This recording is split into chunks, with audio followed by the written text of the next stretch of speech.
So hi everyone, I'm Do. I am the founder of Terra. So what Terra is could be, pretty confusing. We do a number of different things. Number one, we have one of the largest decentralized stablecoins across all blockchains. We have a layer 1 platform on which hundreds of developers are building interesting things. And we also historically have spun out different types of payment companies that leverage Terra stablecoins for lots of different things. So in this short talk, I'm going to be covering, what are some of the, number one, defining what Terra does and talk about its identity. Number two, what some of the progress is being made in each of the sectors. And I guess at the end, I'll reserve some time for questions. OK, so the first insight that I had when starting out Terra for the first time is that any sort of decentralized application needs decentralized money. And the reason for this is obvious. So let's say that you build up a lending market on top of, let's say, Ethereum, or you create an NFT marketplace. Even if your technical stack is fully decentralized, if the money that underlies it is centralized, then it defeats the purpose altogether. Because it's trivial for an issuer to decide, hey, look, we feel like this person that bought NFTs were violating our terms and conditions or something like that and freeze their accounts. Or like a regulator could suddenly decide that they need all the money to be KYC AML'd, otherwise they would just get the issuer to freeze it. So it's very simple, right? So in order for our industry to survive, and for us to be able to bring cool innovations like DAOs, DeFi, NFTs to the forefront, we need a base layer of money that is truly decentralized and scalable. And some of the recent regulatory developments is sort of aiding in this narrative, right? So there's a lot of sort of movement that indicates that centralized stablecoins would grow to be as regulated as fintech. And I think sort of the solutions that we're providing at Terra is a nice counterweight to that. So at this time, Terra is the market leader in decentralized stablecoins. So as you know, the largest stablecoin issuer in the world is Tether, sitting at probably like $70–80 billion. There's USDC. And DAI, which is a favorite in the Ethereum ecosystem. But at this point where 50–60% of all DAI is backed in USDC, I think there's a valuable counterpart coming from the world of decentralized stablecoins. And we're sitting at about number 5 in the ranking of all stablecoins, and definitely the largest in the category of decentralized stablecoins, and growing pretty quickly month over month. So I think in terms of like creating a stablecoin that can be used across multiple different use cases, across multiple different blockchains, Terra is doing a pretty good job. So Terra stablecoin, so there is a dedicated blockchain, the Terra blockchain, on which you can write Rust-based smart contracts, and we've shipped a number of these that are quite interesting. So for example, Anchor allows you to deposit Terra stablecoins into a smart contract and earn, I think, as of today, 19.5% yield. There are various different types of gateways in which you can invest into things, like, for example, Mirror Protocol, whereby you can use Terra stablecoins as a gateway or a conduit to purchase any asset class in the world, be it from equities to synthetic equities, to ETFs, to commodities, to other cryptocurrencies. There's ETF protocols built on top of Terra, such as Nebula, whereby you can use Oracle feeds to buy into ETFs that dynamically rebalance across a number of different metrics, including market cap. And lots of different others. What's kind of interesting about Terra, though, is that the stablecoins themselves are interchain. So, for example, they're live on Ethereum, whereby UST pools are fairly liquid across mainstays like Curve and Uniswap and some others. On Solana, UST has hundreds of millions of dollars of liquidity in Saber and Mercurial. We'll be connecting to the Cosmos Hub and Osmosis, the Cosmos ecosystem, once IBC goes live in our next mainnet upgrade on September 30th. We've been connected to BSC for a while, and there's a few pools live on PancakeSwap, also an integration with Harmony, as well as a secret bridge integration that's going live soon.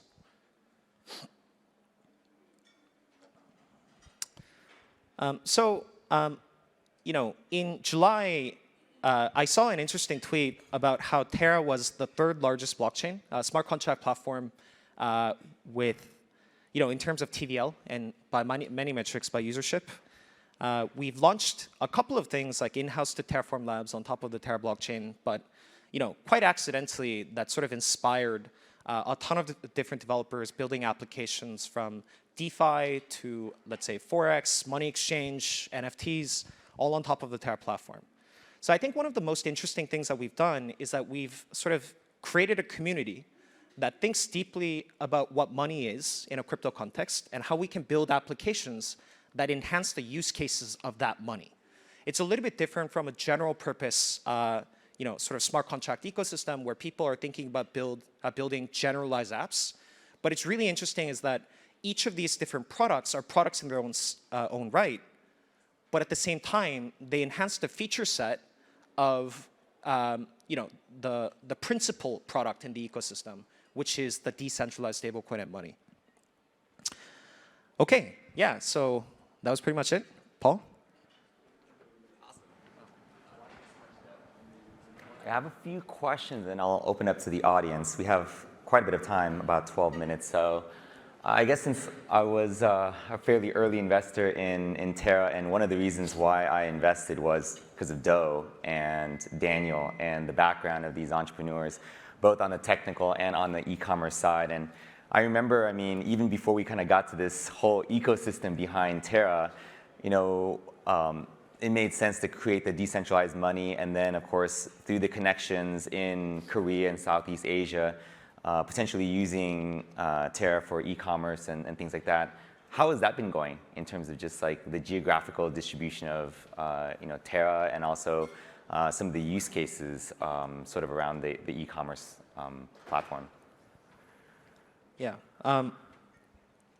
So I thought about this a lot. So around the time, let's say in 2019, our payment companies were live in just Korea. We had like 1 million users or so. But today, we're operating in 3 different countries. And there's a lot more users, a lot more transaction volume. But what's kind of interesting is DeFi apps, they go from 0 to 2 billion in let's say 48 hours.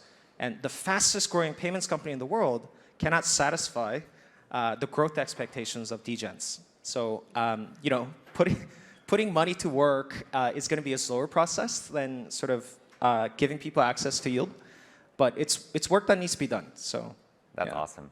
Well, great. You guys are definitely the guys to be able to do that. And then, of course, starting off with the stablecoin and the usage, and then, of course, now building products like Anchor and Mirror.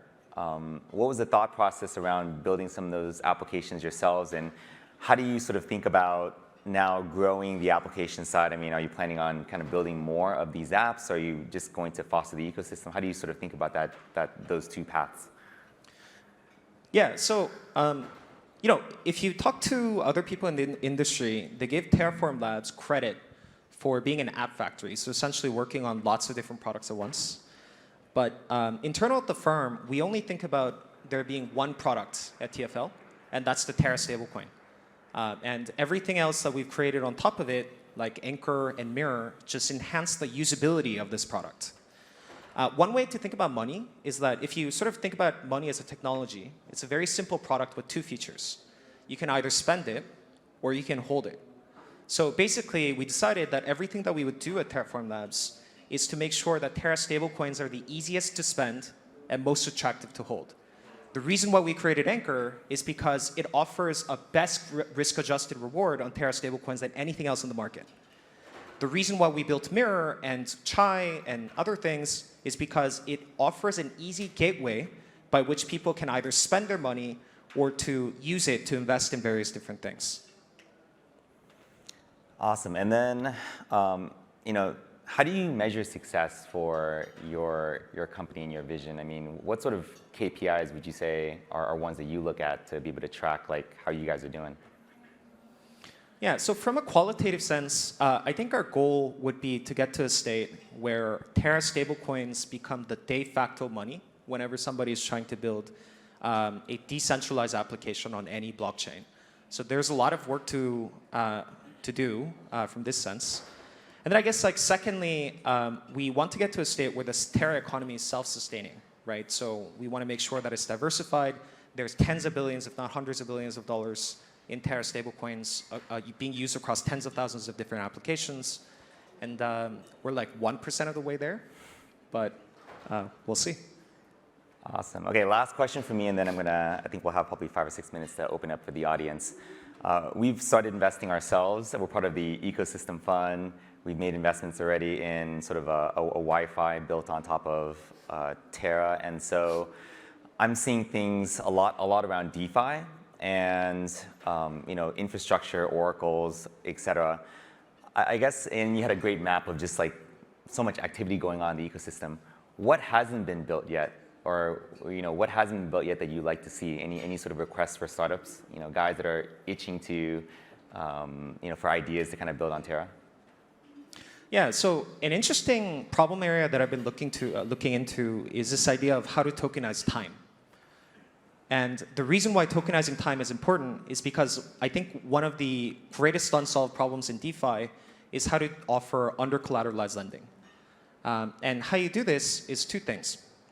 Number one, before we had a conception of on-chain identity, it's been impossible to build a credit history on top of blockchains. But now we're starting to see very rudimentary structures come up. So for example, when DYDX did their airdrop, they looked at various different metrics, like, for example, they added KYC at the end, which sucks. But anyways, so, okay, I'm not going to talk about DYDX, but there's a lot of airdrops that are happening.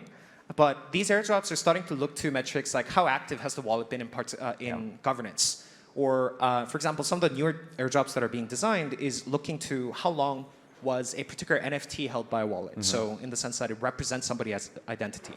Or sort of net token inflows and outflows. Out of the tokens that were acquired to this wallet, how fast were they divested? Things like that. So what this means is that good behavior, good on-chain behavior is starting to become a metric in determining future cash flows, which means that if you have this future cash flow expectations, you have a method by which you can levy a penalty. And once you have this, you can see, let's say, lending protocols offer preferred LTV to wallets that have, quote unquote, a good credit score. And why I mentioned this idea of tokenizing time earlier is that I think right now, most of the DAOs that exist, despite the fact there's billions and billions of dollars in them, are quite rudimentary. There's maybe like a couple of core developers at max, like 20, 50. But ultimately, I don't think it's impossible to imagine a DAO with hundreds of billions of dollars in capital and operating at the scale of Microsoft. So to be able to do this, you need to be able to get DAOs to hire, let's say, 10,000 developer hours in one go without necessarily having to have like a human being interview each of the developers. And I think the way that you can do this is by tokenizing time of the productive workforce in the decentralized economy. So for example, you can sort of aggregate based on ratings, the developer hours of 10,000 web developers, for instance, or it could be smart contract development. And once you have that, I think you'll be able to have automated organizations that can, in a very automated fashion, hire lots of people at scale. So what these two things give you is sort of the ingredients to be able to offer under-collateralized lending. You've tokenized time, which gives you an expectation of future cash flow. You have a rudimentary credit scoring system, which gives you an idea of how likely is this person going to pay back their loan. And yeah, that's kind of how you do it. Yeah. That's pretty cool. Now, we've been looking at uncollateralized lending, the types of data that goes into it, but actually that's a pretty unique way of helping to quantify someone's credit. That's pretty cool. All right, so we got 5 minutes. Anybody have any questions for Do? Right there?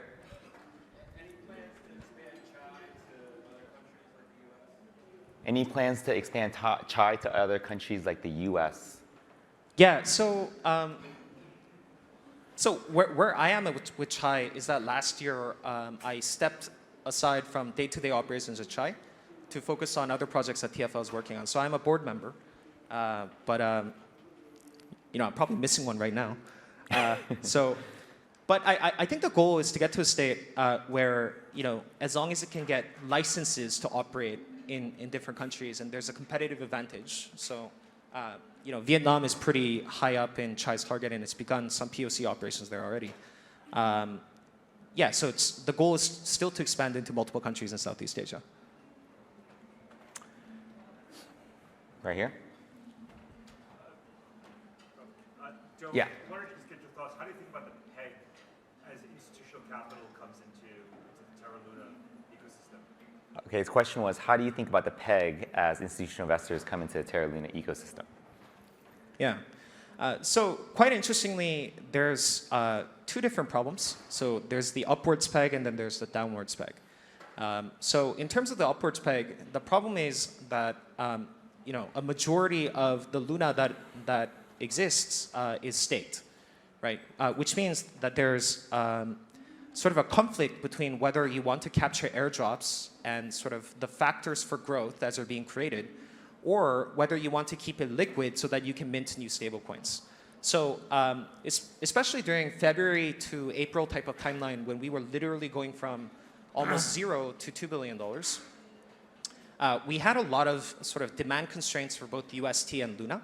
So we, like when stablecoins are expanding too quickly, you see the price of the Luna asset increasing very, very quickly, and then that creates problems. But sort of what I'm thinking is that as the economy grows larger and larger, sort of the probabilistic outcome of how fast the economy would expand or contract changes in relation to the amount of market cap that's already been created. So that makes things a little bit easier. So for example, an additional 1 billion in market cap being created right now causes a lot less strain to the ecosystem than, let's say, when we were going from 0 to 1 billion. So that one was tough, right? Similarly, on the downward side, we had about, $500 million worth of sales, like hitting order books and decentralized exchanges, I think, in May of this year. And then Terra USD briefly depegged for about a week, I think on average somewhere around 4%. But for that as well, when it was like a $500 million contraction, when we were at $2 billion, that was, minus 25% in terms of the total M1 supply, which is huge.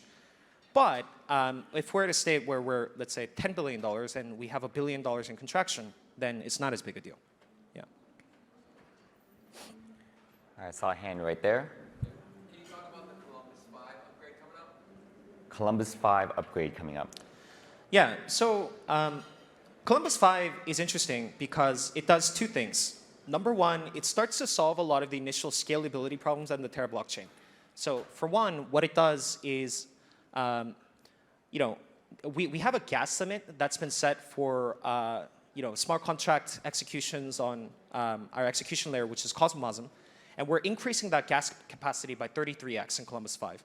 So which means that we're much better suited to handle, like the hundreds of applications that are currently being built and shipped on top of the Terra blockchain. Second thing that it does is that it fundamentally changes the economic structure of the Terra ecosystem, in the sense that for every Terra USD that is being minted, now 100% of the Luna that is being burned is burnt forever. So which means that we're creating a linear relationship in betting on the size of the Terra economy growing and sort of the value accrual mechanism for the Luna asset. So this is actually pretty robust, because if you can create robust growth expectations and value capture expectations around Luna, the reserve asset, then it sort of very strongly buttresses the system's ability to keep its peg. Thank you very much. That's the rest of the time that we have. Do, thank you. It's good to see you again. It's been a while. And we're going to move on to our next presentation. OK, thank you so much. All right. Thank you.